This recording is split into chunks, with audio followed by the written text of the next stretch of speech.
시는 아버지 하나님, 저에게 2023년도를 허락해 주시고 1월 마지막 주일 여기에 이르도록 인도하신 에베네셀의 하나님을 찬양합니다. 우리 마음 이곳에 왔사오니 우리 몸 마음 온전히 하나님이 영광 받으실 예배드리는 예배자로 예배하게 하여 주시옵소서.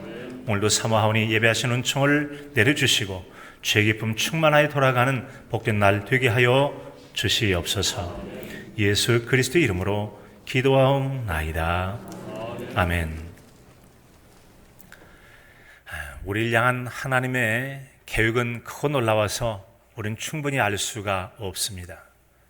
하지만 성경에 나와 있는 말씀을 통해서 대략 그 중심, 핵심적인 내용은 알 수가 있죠. 요한복음 3장 16절에 보면 하나님이 세상을 이처럼 사랑하사 독생자를 주셨으니 이는 저를 믿는 자마다 멸망하지 않고 영생을 얻게 하려 하심이니라. 아멘. 이 말씀 속에 보면 하나님은 우리를 엄청나게 많이 사랑해 주심을 알 수 있습니다. 하나님 마음은 우리 사랑하신다. 이 사랑 가운데 우리에게 계획하는 그 하나님의 계획이 있다면 믿는 자마다 멸망하지 않고 영생을 얻게 하려 하십니다. 하나님은 믿는 자에게 영생의 선물을 주시는 하나님이신 줄로 믿습니다. 여러분, 이 세상에 살아가는 사람들에게 보상이란 말이 있습니다. 갚을보 갚을상자라고 하죠. 갚을보 갚을상. 보상이란 남에게 진 빚이나 받은 물건을 다시 갚는 것. 6.25 전쟁 때 국가에 충성한 분들, 그분들에 대해서 어떤 수고나 대가에 대해서 갚는 것, 충성에 대해서 보상하는 것. 보상이죠. 이런 보상이 우리 삶의 전반에 걸쳐 많이 나타나죠. 이를테면 이제 가정 안에 청소를 했다고 해보십시다. 그러면 깨끗하면 마음이 참 편하고 좋잖아요. 정지동동이 되면 물건을 찾기도 쉽습니다. 갑작스레 손님이 와도 겁날 게 없죠. 작은 화초, 화분을 가꾸든지 어항을 가꾸는 것도 우리에게 많은 보상을 줍니다. 생명체가 살아 움직이고 자라나가는 이런 모습들이 우리 기쁨을 주잖아요. 그 교감이 되는 듯한 그런 모습들이 만족이 되고, 또 어떤 때는 상추라든지 혹시 고추를 키워서 먹는 거 얼마나 먹겠어요. 그러나 자라는 모습이 보고 혹시 맛을 보더라도 그 맛이 또 특별한 마음에 주는 그 기쁨이 보상이 되지 않겠습니까? 학생 같은 경우는 열심히 공부합니다. 좋은 성적을 받게 되어 상을 받기도 하죠. 자, 그리고 여러분 장학금을 받기도 하죠. 지나갈 때 좋은 학교에 갈 수도 있고 또 취업을 할 때도 커다란 도움이 되어져요. 직장인 같은 경우는 열심히 일하면 그 수고를 상여금, 성과급으로 또 받게 되기도 합니다. 자영업 하는 분도 마찬가지죠. 풍성한 결실이 자기의 보상으로 주어집니다. 이 같은 이 보상, 애씀과 수고에 대한 보상이 우리 신앙생활에도 똑같이 있다는 점이죠. 신앙생활에도 있습니다. 세상 만물을 만드시고 사랑과 능력이 한이 없으신 풍성하신 하나님의 선물을 우리에게 주시죠. 갈라디아서에 있는 말씀 보면 사람이 무엇을 심든지 그대로 거두게 하신 하나님의 은혜로 선물을 주시고요. 히브리서 11장 6절에 있는 말씀 보면 하나님께 나아가는 자는 반드시 그가 계신 것과 또한 그가 자기를 찾는 자들에게 상 주신이심을 믿어야 할지니라. 하나님이 상 주시는 분이세요. 상 주시는 분이시라는 겁니다. 자, 여러분 오늘 말씀 바로 그런 관점으로 볼 수 있겠는데요. 오늘의 말씀은 보니까 하나님께서 회막에서 모세를 부르십니다. 자, 이것은 거룩한 하나님 머무신 거룩한 장막, 천막을 회막이라고 하는데 부르신 다음에 그에게 여러 가지 제안을 주시죠. 이건 바로 이스라엘 백성에게 전하라고 주신 말씀이었습니다. 이들에 보니까 너희 중에 누구든지 여호와께 예물을 드리려거든 이라고 해서 이스라엘 백성들에게 전할 하나님의 마음, 말씀의 의도를 들을 수가 있습니다. 너희 중에 누구든지 여호와께 예물을 드리려거든 이라고 했어요. 이 말씀은 누구라도 빠짐없이 의무적으로 다 해야 된다가 아니라 너희 중에 누구든지 자발적으로, 비강요된 자발적으로 누군가가 하나님 앞에 예물을 드린다면 이렇게 해주기 바란다 라고 말씀하신 겁니다.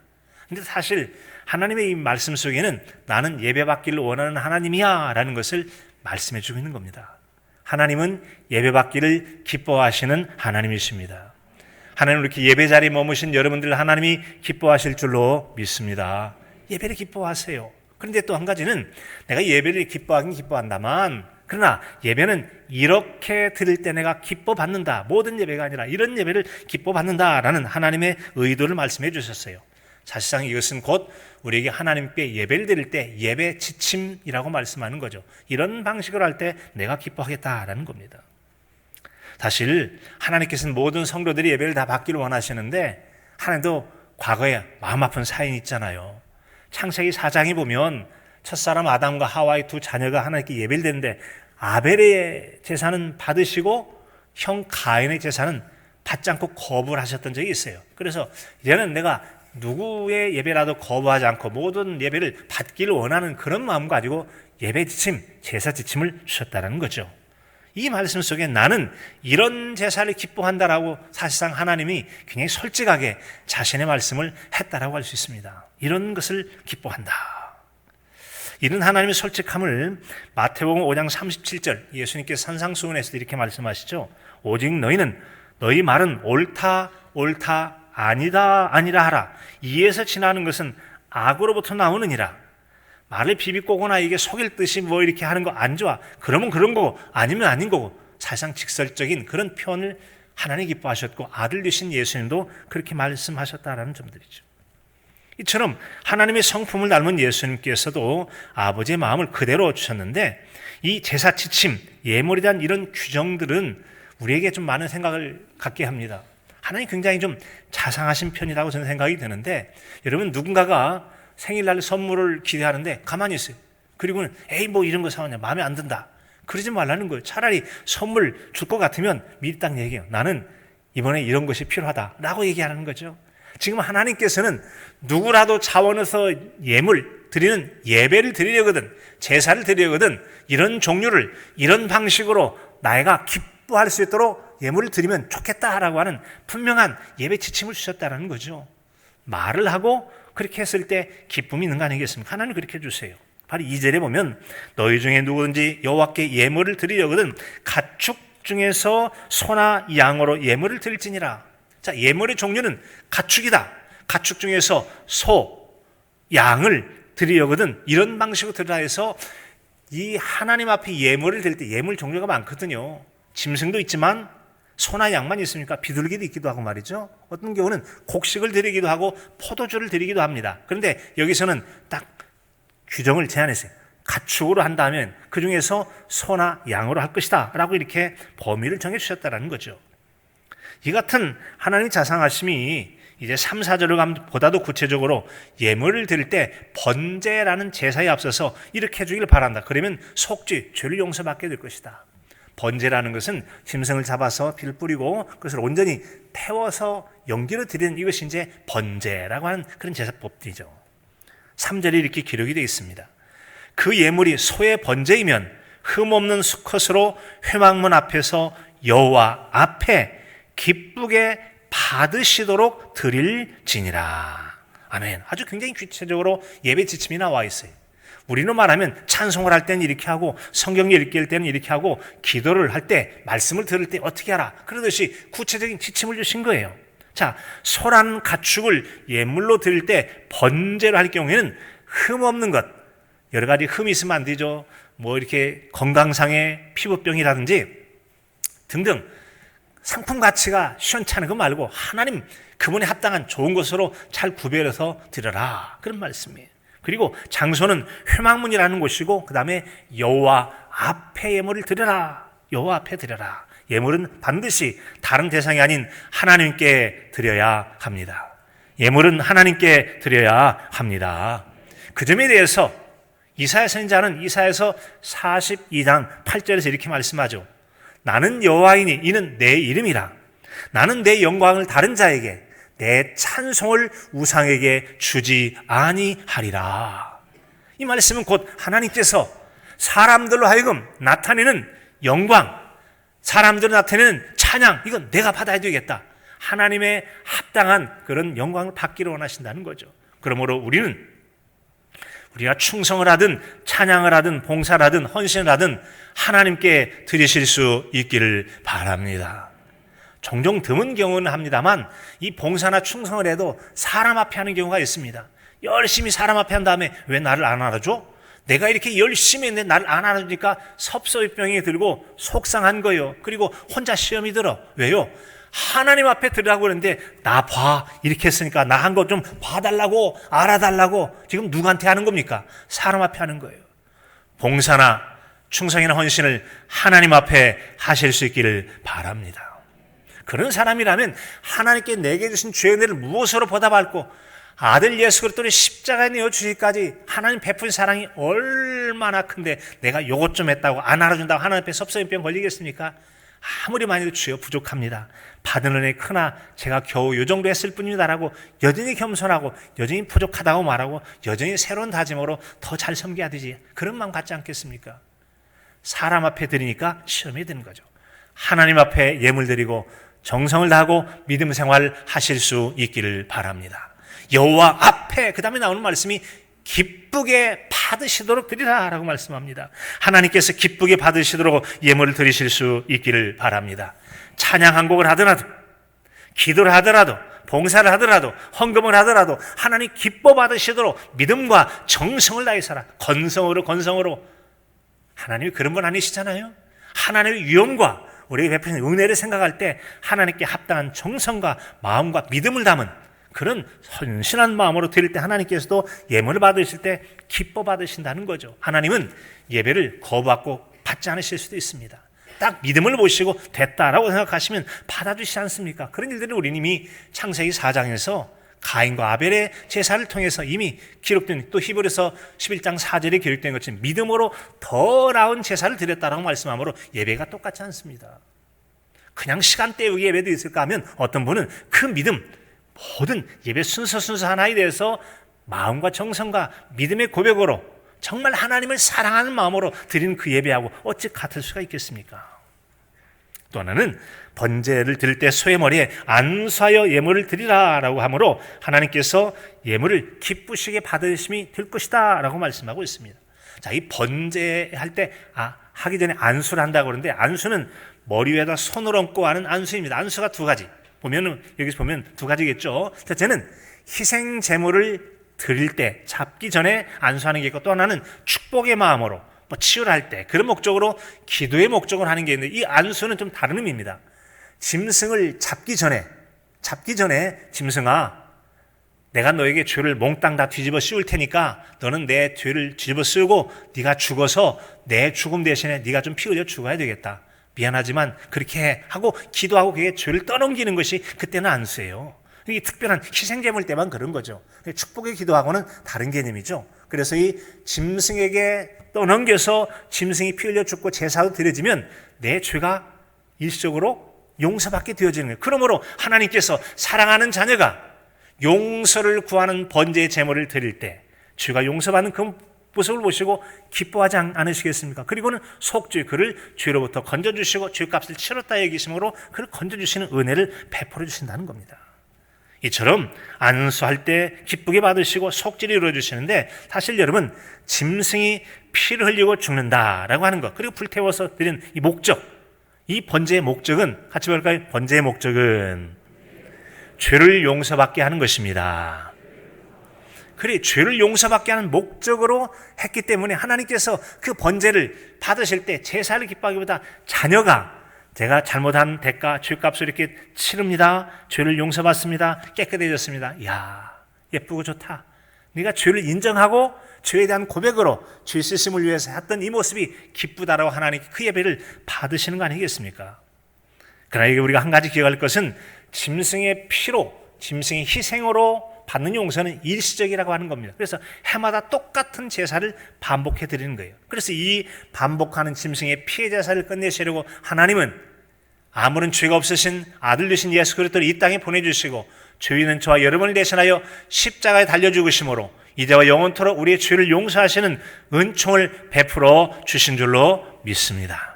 십자가의 사건을 인정하고 우리가 믿음으로 고백할 때마다 반복되는 죄라도 반복하여 고백하면 용서해 주시고 용서하여 똑같은 피해 제사를 반복하지 않고 한 번으로 끝낸 영단번의 제사를 우리에게 드렸으니 이것이 얼마나 큰 하나님의 사랑입니까? 여러분 이같이 제사가 하나님 말씀대로 잘 드려졌을 때 제사를 받으신 하나님 기뻐하시는 거죠. 용서받고 회복된 모습을 바라보시고 얼마나 기뻐하세요. 사랑하는 성도 여러분, 이처럼 예배를 통하여 속죄의 은총을 입었던 이런 예배자처럼 우리도 예배를 드림으로 하나님께 영광 돌릴 뿐만 아니라 하나님 앞에 은총과 상을 받는, 복을 받는 은혜가 있기를 진심으로 축복합니다. 여러분, 이 같은 이 구약의 제사라고 하는 것이 이제 오늘날로 말하면 예배라는 말과 똑같은 의미로 사용됩니다. 그렇습니다. 창세기 22장 5절에 보면 여러분, 제사가 곧 예배라는 걸 알 수 있어요. 같이 한번 해볼까요?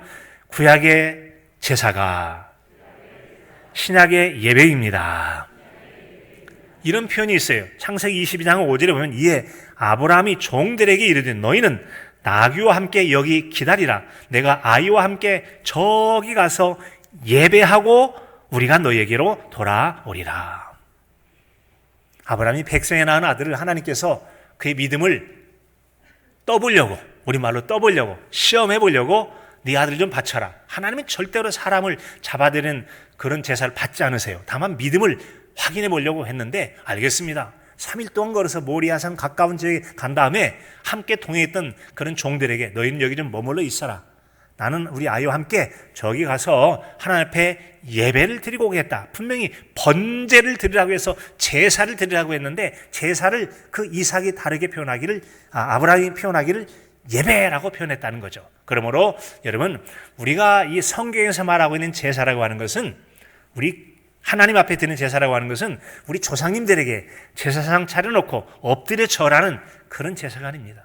하나님 그런 제사가 아니에요. 하나님께 영광을 돌리는 제사가 곧 예배요, 예배가 구약의 제사인 줄로 잘 분별하여 들으실 수 있기를 바랍니다.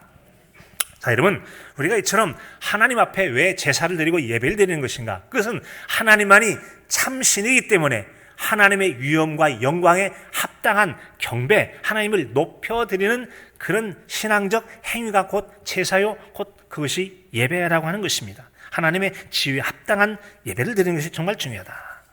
이제 우리가 지난 10월 말에 우리 5월 달에 선거를 하고 이제 교육을 마친 다음에 임직을 했잖아요. 장로, 집사, 권사를 세웠단 말이에요. 그런데 좀 순간적인 실수로 잘 몰라서 만약에 권사나 장로가 된 분들에게 집사님이라 부르면 집사? 나 집사 아닌데. 표정이 안 좋아. 나 집사 아닌데. 뭐라는 거죠? 나 권사야. 나 장로야. 내가 장로인데, 내가 집사인데 나를 뭘로 알고 겨우 집사라고 부르는 거야? 라고 은근히 기분 나쁘다는 표현을 한단 말이에요. 왜 그러죠? 내가 집사가 아니고 장로라니까, 권사라니까, 안수집사라니까 이걸 내 직분에 맞는 적절한 칭호를 불러주지 않은 것에 대한 언짢음을 나타낸 게 아니겠습니까? 그런 일들이 많이 있어요. 세상에 많이 있다는 거죠. 여러분, 사람도 그렇다면 온 세상 만물의 창조자요, 아들 예수 그리스도를 십자가에 내어주심으로 죄와 사망 가운데 우리를 살려주신 구원자이신 하나님의 마음이 하나님 앞에 합당한 칭호나 하나님 앞에 합당한 예배를 드리지 않을 때 얼마나 마음이 언짢으시겠는가 한번 생각해 볼 필요가 있습니다. 사람에 대한 언짢음이 잘 표현되는 게 에스더서 3장 1절 이하의 말씀이에요. 아하스웨로 왕 때 하만이라는 사람이 있는데 왕이 그를 높여서 모든 대신들, 우리 말하면 장관들 중에 으뜸 장관, 아주 권위를 높여줬어요. 다 고개가 젖혀지고 팔짱을 끼고 사람 바라보듯이, 그리고 그가 딱 지나가면 모든 사람들이 엎드려서 절을 해야 되는 그런 위험이 있는 그런 하만이 됐더니, 그런데 모든 사람들이 엎드려 절하는데 한 사람만 딱 서가지고 버티고 있는 거예요. 그런데 그 장관님 하만이 못 보고 지나가길 여러 번 합니다. 그랬더니 같이 있던 이 문 앞에 이제 있던 여러 사람들 가운데 그 사람들이 얘기하는 거죠. 아니 어찌 되려고 그렇게 그러는가? 대궐문에 있는 다른 왕의 신하들이 모르드게에게 그렇게 얘기해요. 이 모르드게라는 사람이 나는 유대인이야, 엎드려 절하지 않을 거야. 나는 유대인이야, 엎드려 절하지 않을 거야. 계속 권면해도 안 들으니까 이 대궐문에 있는 신하들이 하만이라는 사람에게 얘기해버립니다. 그랬더니 뭐라고? 내가 가도 엎드려 절하지 않더라 이거지. 성경에 보면은 보고 매우 노하여, 그동안 못 봤던 거죠. 매우 노하여, 그리고는 하만이 모르드게만 죽이는 것이 부족하다고 생각하고 나중에는 민족을 다 멸절해라, 유대인들 다 죽여버려야 되겠네 라고 생각한 겁니다. 한번 생각해 보십시오. 왜 하만이라는 사람이 모르드게를 죽이려고 한 거죠? 왜 그래요? 내가 얼마나 위험이 높은 대신인데 나를 보려고 엎드려 절하잖아. 기분 나빠. 그러니까 너를 죽이는데 너 하나 가지고 모자라. 네 민족을 다 죽여버릴 거야. 물론 그가 끝내 실패를 하고 못하게 되죠. 지가 달려 죽게 되는데, 여러분, 사람들의 감정이 이렇다니까요. 자기 위치를 알아주면 기분 나빠가지고 죽이겠다고 막 걸리는 경우가 있더라는 거죠. 이게 여러분, 저 옛날 얘기입니까?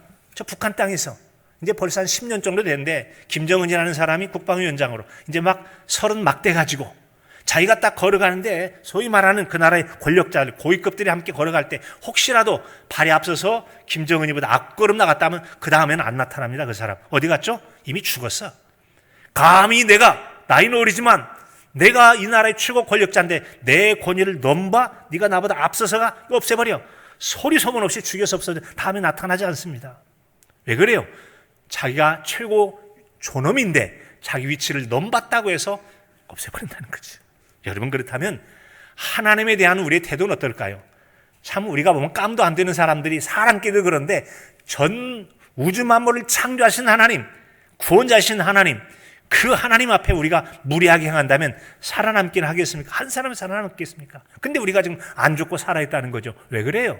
이유가 있어요. 하나님은 사랑의 하나님이십니다. 오래 참아주시는 사랑의 하나님이십니다. 예수님 제자인 베드로 사도가 베드로서 3장 8절로 9절은 이렇게 말씀하죠. 사랑하는 자들아, 죽게는 하루가 1000년 같고 1000년이 하루 같다는 이 한 가지는 잊지 말라라고 말씀합니다. 그리고 오직 주께서는 너희를 위하여 오래 참으사, 어떻게 참으셨다고요? 오래도록 참으셨다는 겁니다. 오래도록 참으사 아무도 멸망하지 않고 다 회개하기에 이르기를 원하시느니라. 그런 세상 권력자는 죽여버리겠다고 하는데, 하나님은 참아주면서 이제 좀 깨달았냐? 이제 고쳐서 좀 바르게 해. 회개가 뭡니까? 잘못된 걸 깨닫고 뉘우친 다음에 바로 행하는 거 아니겠어요? 그게 바로 하나님, 사랑의 하나님과 세상 권력자들과 차이가 있는 거죠.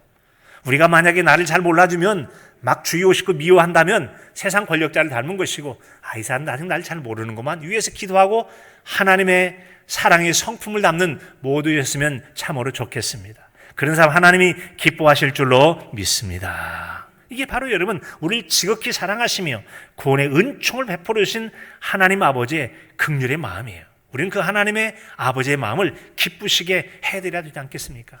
그런 사랑의 하나님께 기쁘시게 해드려야 되지 않겠어요? 우리는 어떻게 하면 하나님 기쁘시게 될 수 있을까요? 바울 사도는 에베소 쪽에 있는 성도들에게 어떻게 하면 하나님 기쁘시게 해드릴지에 대해서 이렇게 제안한 적이 있습니다.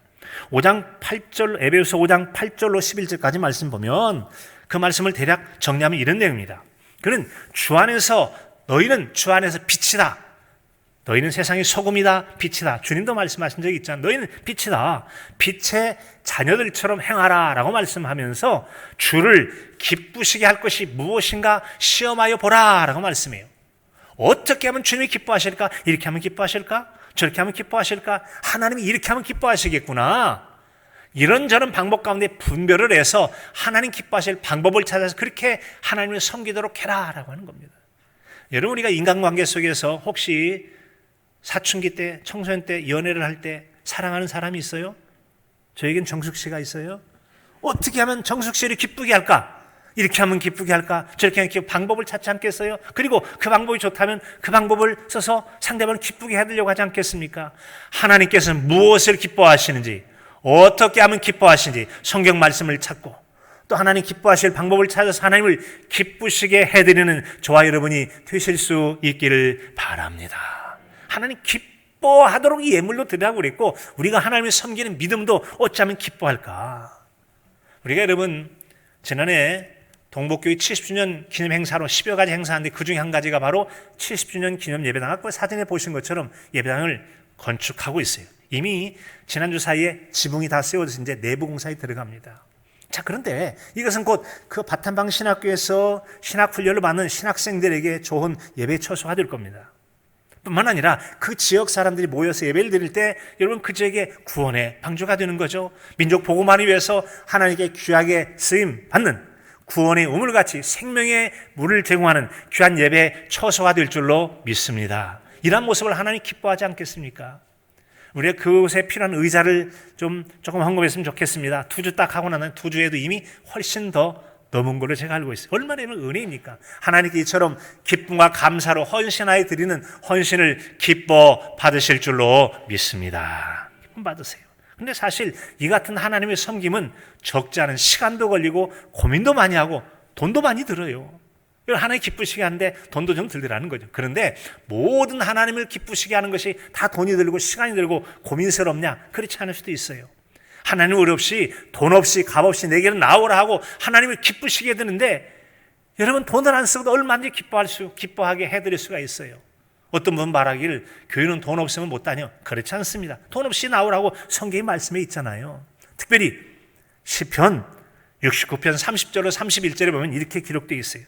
내가 노래로 여호와 이름을 찬송하며 감사함으로 하나님을 위대하시다 하리니 이것이 곧 굽과 뿌리는 황소를 드림보다 여호와를 더욱 기쁘시게 함이 될 것이라. 무엇이 여러분 황소를 잡아드는 것보다 더 기뻐 여기는 그런 예물이 된다고 그랬습니까? 찬송하고 또 감사를 하고 하나님 위대하십니다. 찬송과 감사, 하나님 정말 감사해요. 정말 하나님 위대하세요. 이런 고백과 진실을 담겨있는 찬양을 하고 진실로 담겨있는 감사를 고백하고 진실로 감사하는 믿음의 행위를 하고 또 헌물을 드릴 때도 그런 믿음을 담을 때 하나님께서 크게 기뻐하실 줄로 믿으시기 바랍니다. 그래서 하나님께 이사야 선지자를 통해 그렇게 시편 기자를 통해 주신 그런 말씀 아니겠습니까? 그래서 우리가 하나님 앞에 드릴 때 있으면 있는 대로 없으면 없는 대로 우리가 마음과 정성을 다해서 있는데도 안 드린다. 그건 정성이 별로 안 들어가는 거죠. 없어서 못 드린다. 괜찮아. 나는 돈을 원하는 사람이 아니야. 하나님, 나는 돈을 원하는 하나님이 아니야. 너의 마음과 정성을 바라보기를 원하는 것이고 너의 감사를 내가 원한다라고 하나님이 말씀하고 계시다라는 거죠. 있으면 있는 대로 없으면 없는 대로 우리에게 하나님 앞에 참된 찬송과 참된 감사와 하나님 위대하시는 경배를 드려드릴 때 하나님께서 저와 여러분을 통해 큰 영광을 받으실 줄로 믿습니다. 그런 예배와 그런 모습을 기뻐하세요. 오래전 성경에 보면 선지자 시대 때 나아만이라는 사람이 있어요. 이웃 나라에서 한센병, 문둥병이 걸렸습니다.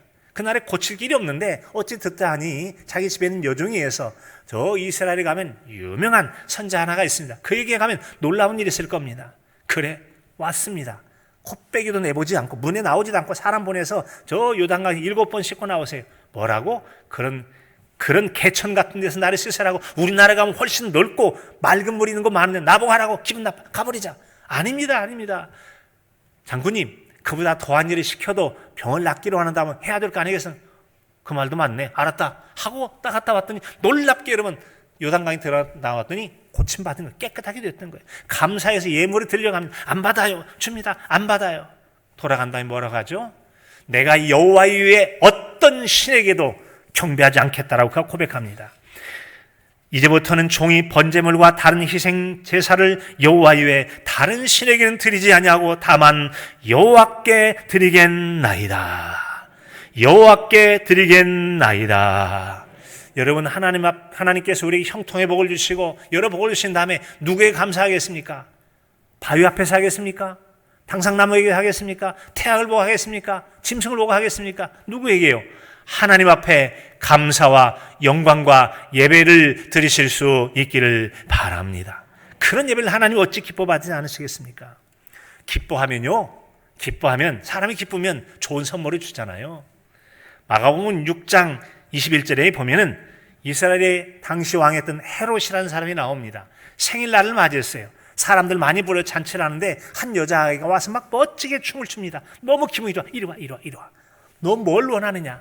네가 원한다면 내가 나라의 절반이라도 뚝 떼어줄 테니까 뭘 원하는지 말해보아라 라고 얘기한 적이 있습니다. 사실 이 가족관계가 좀 복잡해요.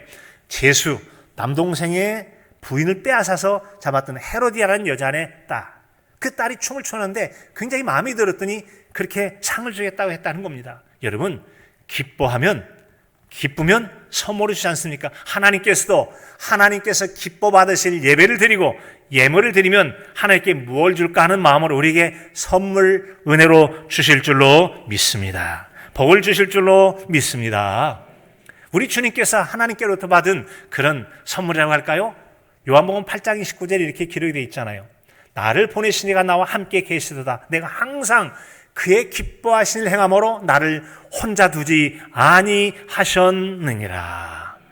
우리 예수님께서 하나님 아버지를 잘 섬겨서 늘 하나님 아버지 기쁘게 해드렸어요. 그랬더니 그 하나님께서 주신 선물이 뭐냐면 언제나 주님 홀로 두지 않고 함께 하셨다는 거죠. 하나님께서 함께 하심이 큰 복이 될 줄로 믿습니다. 세상 속에서는 여러분 하나님 함께 해주시면 위로도 되고 든든함도 되고 필요한 공급도 되지만 형통의 복을 주신다라고 하는 성경 말씀이 또 기록되어 있잖아요. 여러분 그렇습니다. 창세기 39장 2절에 보면 여호와께서 요셉과 함께 하심으로 그가 형통한 자가 되어 그의 주인이 여호와께서 그와 함께 하심을 보며 또 여호와께서 그의 범사에 형통하게 하심을 보았더라. 하나님께 함께 하시면 모든 악조건 속에서 놀랍도록 형통하게 하게 하고 잘 되게 하시는 복을 내려 주실 줄로 믿습니다. 하나님 함께 하시는 복이 얼마나 크고 복된지 말이죠. 복된지 말이죠. 자, 미국 뉴욕에는 세계무역센터가 있습니다. 이전에 쌍둥이 빌딩 때는 이제 여러분 아시죠? 무너져가지고 제로그라운드라고 해서 이제 이렇게 그 기념 공간을 만들어 놓고 새롭게 또 지어 있는데 여러분 그 세계무역센터 최고의 실력자들이 모여서 이제 직업을 하는데 그곳에 여러분 이희돈이라는 장로님이 수석부의장이 한마디로 서열 2위에 해당됩니다. 근데 그분에게는 아주 참 신실한 믿음의 모습이 있었어요. 이분이 버지니아 주 지역에 있는 그 교회 다니신 분이셨는데 이분이 고위직인지라 자꾸 유럽 같은 데 출장을 많이 다니셨다 그래요. 그런데 보통 2주도 가고 3주도 출장 가는데 그분은 토요일 날 딱 업무 끝나면 비행기 타고 다시 미국으로 오십니다. 그리고 예배를 드리고 또 쏜살같이 가서 또 출장 보고 또 그 다음에 또 와서 또 가고 어느 곳에 가든지 간에 주일 성수 자기가 출석하는 교회 와서 신실하게 예배를 드리는 거예요. 사람들이 생각합니다. 아니 어느 교회는 하나님 똑같은데 그 교회에서 들으면 되는 거 아니야? 뭐 시간대로 물질대로 이렇게 피곤하게 그런지 모르겠어. 여러분 이분이 하나님을 섬기고자 하는 신실한 그 마음 하나님께서 얼마나 기뻐 받으셨겠습니까? 피곤하죠. 물질도 들죠. 시간도 들죠. 그러나 하나님 앞에 하나님 기쁘시게 하기를 원했던 그런 신실한 믿음을 하나님께서 크게 기뻐하실 줄로 믿습니다. 사랑하는 성도 여러분 그렇습니다. 하나님께서 우리가 기쁘시게 해드리면 함께 해주시고 두려워하지 말라 내가 너와 함께함이라 놀라지 말라 나는 내 하나님이 됨이라 내가 너를 굳세게 하리라 참으로 너를 도와주리라 참으로 나의 의로운 오른손으로 너를 붙들어 주리라. 함께 해주신다면 얼마나 마음이 든든합니까? 올 한해 하나님 기쁘시게 하는 예배자로서 상 주시길 기뻐하신 하나님 앞에 큰 상과 형통의 복을 풍성히 누리는 복 있는 저 여러분의 복된 한 해가 되실 수 있기를 간절함으로 축복합니다.